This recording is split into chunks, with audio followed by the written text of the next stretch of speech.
phone at 6 o'clock. He goes, "Oh, I gotcha. I fucking gotcha, ain't I?" I said, "Charlie." He goes, "Hello, mate. How you doing?" I go, "I'm good." He goes, "What's going on?" And I'd just split up with my girlfriend at the time, and I thought, oh, well, do you know what? I'm not going to beat around the bush. I'm just going to fucking tell him straight. He goes, right. He goes, "Tom." Well, yeah. "Do you remember the floods?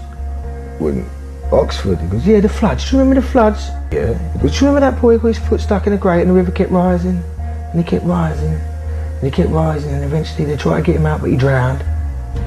"Yeah." He goes, "Well, that wouldn't have happened to me, right?" He goes, "Do you want to know why?" I went, yeah, sure. He goes, "Because I'd have said, cut it off now." What I'm trying to say, son, is sometimes, yeah, you've got to cut a little piece of yourself off, yeah, no matter how much it hurts, in order to grow, yeah, in order to move on.